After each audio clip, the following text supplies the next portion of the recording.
নমস্কার, আপনারা দেখছেন বেলডাঙ্গা সমাচার। আপনাদের সঙ্গে রয়েছে আমি পায়েল। ফের হুমায়ুন কবির ধাক্কা খেলেন। আপনারা ঠিকই শুনছেন।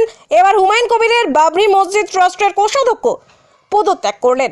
বেলডাঙ্গার মইনুল হক রানা নামে ওই কোষাধ্যক্ষ পদত্যাগপত্র মেল করে পাঠিয়ে দিয়েছেন হুমায়ুন কবিরকে। ট্রাস্টের বিভিন্ন কার্যকলাপে তাকে কোনো রকম অবগত করা হতো না এবং তার মতামত এবং ভূমিকায় কোনো রকম গুরুত্ব দেওয়া হতো না বলে তিনি পদত্যাগ করেছেন। পাশাপাশি গতকাল হুমায়ুন কবিরকে ভিডিও ভাইরাল হওয়ার পরে মনে কষ্টে ভুগছেন ট্রাস্টের কোষাধ্যক্ষ মইনুল হক রানা। সে কারণেই নাকি তার পদত্যাগ বলে জানিয়েছেন তিনি। ট্রাস্টেড ট্রেজারার হিসেবে ছিলেন, হঠাৎ করে কি এমন হলো যে আপনি ইস্তফা দিলেন? দেখুন, আমি একজন সোশ্যাল ওয়ার্ক হিসেবে আমি ওই ট্রাস্টের সঙ্গে যুক্ত হই এবং ট্রাস্টে ট্রেজারার পদেও ছিলাম। তো ট্রাস্ট গঠন হওয়া পর্যন্ত আমার একটা গুরুত্বপূর্ণ জায়গা ছিল। 6 তারিখে ভিত্তি স্থাপন হয়, সেদিনেও আমরা ছিলাম। কিন্তু যথাক্রমে যত দিন যাচ্ছে, তার মানে ওই গঠন হওয়া বা ভিত্তি স্থাপন হওয়ার পর থেকে যত দিন যাচ্ছে আস্তে আস্তে দেখা যাচ্ছে আমাদের ট্রাস্টের গুরুত্ব থাকছে না। আমাদের কোনো গুরুত্ব বা কোনো রকম ভূমিকা আমাদের নেই। কোনো রকম কার্যকলাপ কী হচ্ছে না হচ্ছে আমরা কোনো রকম ইনফরমেশান আমি পাচ্ছি না। তো যেহেতু একটা গুরুত্বপূর্ণ পোস্টে আছি, অথচ কী হচ্ছে না হচ্ছে কোনো রকম ইনফরমেশান, কোনো মিটিং কিছুই যখন জানতে পারছি না, তো তখন থেকে আমি মনে মনে ডিসিশন নিয়েছিলাম যে এই ট্রাস্ট বা এই থেকে আমি ইস্তফা নেব। তো পাশাপাশি আমার মা অসুস্থ ছিল, সেই কারণে এই ডিসিশনটা নেওয়াটা অত তাড়াহুড়ো করতেও পারিনি। তো যাই হোক, যখন গুরুত্ব নেই সেই কারণে আমি এই ট্রাস্ট থেকে আজকে ইস্তফার দিলাম। কি কি পদ? আপনি শুধু ট্রাস্টের ওই পদে ছিলেন, আর ব্যাংক যে অ্যাকাউন্টের হোল্ডারে সেখানে কি আপনি ওই যুক্ত ছিলেন? হ্যাঁ, অবশ্যই আমি ব্যাংকের হোল্ডারের সঙ্গে ব্যাংক হোল্ডার ছিলাম এবং ট্রাস্টের কটা ব্যাংকের অ্যাকাউন্ট ছিল? মোটামুটি আপাতত একটা প্রায় 5-6টা ব্যাংকে অ্যাকাউন্ট হয়েছিল। হ্যাঁ, তাতে আপনি ছিলেন? তো সেই প্রত্যেকটা ব্যাংকের অ্যাকাউন্টে আমি এবং আমাদের চেয়ারম্যান এবং অ্যাসিস্ট্যান্ট টিচাররা 3জনই আমরা ছিলাম। এখন হঠাৎ এরকম চিন্তা ভাবনা? হঠাৎ চিন্তাভাবনা মানে কোনো রকম আমরা ইনফরমেশন পাচ্ছি না, কি হচ্ছে না হচ্ছে, কোনো রকম মিটিং হচ্ছে না।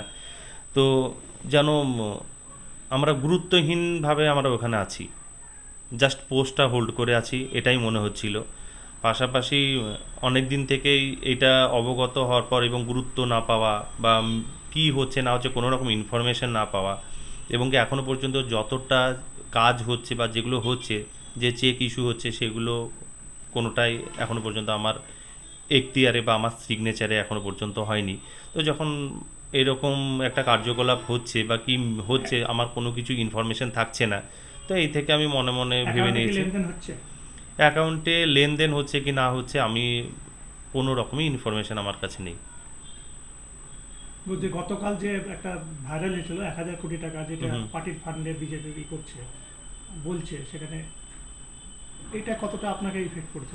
দেখুন, ওটা তো একটা খারাপ লাগছেই, পাশাপাশি সবচেয়ে বড় হচ্ছে যে সেটা এআই ভিডিও হতে পারে বা নর্মাল ভিডিও হতে পারে, সেটা ব্যাপারে আমার কোনো মন্তব্যও নেই। এবং হ্যাঁ, একটা মনে তো একটা খারাপ তো লাগছে যে এই ধরনের পোস্ট ভাইরাল হলো, যেটা অনেক আগেই আমি টেন্ডেন্সি নিয়েছিলাম। আপনারা নিশ্চয়ই দেখতে পেয়েছেন আমাকে প্রায় 2-3 মাস থেকে ইনঅ্যাক্টিভ আমি ছিলাম ওনার সঙ্গে। যতটা আগে ছিলাম আবেগের বশবর্তী হয়ে, একটা মুসলিম কমের ছেলে হয়ে যেভাবে আমি পার্টিসিপেট করেছিলাম, বিগত 2-3 মাস থেকে আমি আস্তে আস্তে ইনঅ্যাক্টিভ হয়ে নিজেই করে নিয়েছি। কারণ গুরুত্ব যদি না থাকে, আমরা ওই ফর শো হিসাবে থাকবো, ওটা আমি আমার পক্ষে সম্ভব নয়। ট্রাস্ট এবং পার্টির যে আপনার যে গঠন করেছে, ওতে আপনি কি যুক্ত আছেন? না, পার্টিদের সঙ্গে আমি কোনো পদেই ছিলাম না, কোনোদিনও যুক্ত হয়নি। পার্টি হিসেবে কি হুমায়ুন কবিরকে সাপোর্ট করছেন না? না, সেটা দেখুন, ভোটটা তো হচ্ছে একদম পার্সোনাল ম্যাটার, সেটা ওনার প্রতি আমার দোয়া থাকবে। হ্যাঁ, কিন্তু ভোট কাকে দেবো না দেবো সেটা এখন তো ব্যক্তিগত ব্যাপার। যে গতকাল ভাইরাল হওয়ার পরে কি এই ডিসিশনটা আরো চূড়ান্ত হয়েছে মনে হচ্ছে? না, এটা নয় যে কালকে ভাইরাল হওয়ার জন্যেই আমি বেশ 2 মাস থেকে একটা প্রিপারেশন নিচ্ছি, বা আমার মনের সঙ্গে ম্যাচ হচ্ছে না যে ওনাদের যে কি হচ্ছে না হচ্ছে কোনো গুরুত্ব পাচ্ছি না। তখন থেকে আমি ডিসিশন নিয়েছিলাম ইস্তফা দেবো, এবং কি ট্রাস্ট গঠন হওয়ার পরেই আমাকে বাড়িতেও বলেছিল। তো আমার মা রিসেন্টলি ওপেন সার্জারি হওয়ার জন্য ব্যাঙ্গালোরে ছিল, ওই নিয়ে একটু চিন্তাতে ছিলাম। তো মা গতকালকেই বাড়ি ফিরেছেন। তো মা বললো যে এইসব নোংরা জায়গা থেকে বা এরকম কি হচ্ছে না হচ্ছে কোনো ইনফরমেশন যখন তোর কাছে থাকছে না, তো এখান থেকে ইস্তফা দে। অবশ্য আমি মায়ের কথাটাকে আমি করে আমি ইস্তফা দিচ্ছি।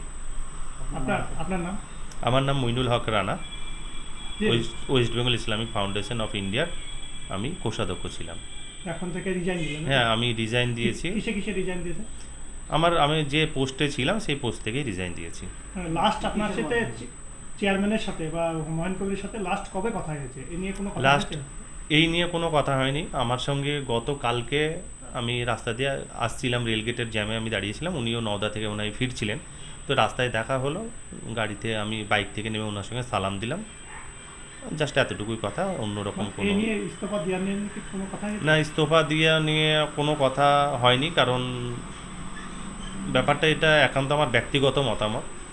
উনি অনেক সিদ্ধান্ত নেয় যেগুলো তো বা কী করে আমাদেরকে তো সব কিছু ইনফরমেশন আমরা পাই না। তাহলে আমারও মনে হয়েছে যে সব কিছু আমি কেন ওনাকে ইনফরমেশন এইভাবে দেবো। কিভাবে ইনফরমেশন দিয়ে মানে পদত্যাগ করলেন? আমি পদত্যাগ করলাম স্পিড পোস্টের মাধ্যমে। আমি পাঠিয়েছি চিঠি, ইস্তফাপত্র, আর হোয়াটসঅ্যাপ এবং ইমেলের যে ট্রাস্টের ইমেল ছিল ইমেলও পাঠিয়েছি সভাপতিকে এবং আমাদের চেয়ারম্যান সাহেবকে, আমাদের মানে West Bengal Islamic foundation of ইন্ডিয়ার চেয়ারম্যানকে। ওই যে ইসলামিক ফাউন্ডেশন অফ ইন্ডিয়ার যে মানে অফিস অ্যাড্রেস, সেটা তো বেলডাঙ্গা। বেলডাঙ্গা কোন অ্যাড্রেস দেওয়া আছে? না, বেলডাঙ্গার যে অ্যাড্রেস ওটা কিন্তু আছে যে বেলডাঙ্গার কোন অ্যাড্রেস। হ্যাঁ, তো অনেক সময় যেহেতু শুরুতে কোনো অফিস ছিল না পার্মানেন্টলি, পরে রুম ভাড়া নিয়ে করা হবে, সেই সময় একটা অফিস হিসাবে আমার অফিসটাকেই ওনারা ব্যবহার করতেন প্রথম দিকে 2-1 দিন। তো ব্যাংকেও অনেক সময় আমার এখান থেকে আপনার জিও ট্যাগও করেছে। তো আমিও চাই আপনাদের মাধ্যমে এটাও বলে দিতে চাই যাতে ওনারা নতুন অফিস, যেহেতু অফিস হয়ে গেছে, ওখান থেকে এই কার্যকলাপগুলো আগামী দিন যেন চালু থাকে। আপনার নাম? আমার নাম মইনুল হক রানা, আমি West Bengal Islamic foundation of ইন্ডিয়ার কোষাধ্যক্ষ পদে ছিলাম। আজ থেকে আমি এই ট্রাস্ট থেকে আমি পদত্যাগ করলাম।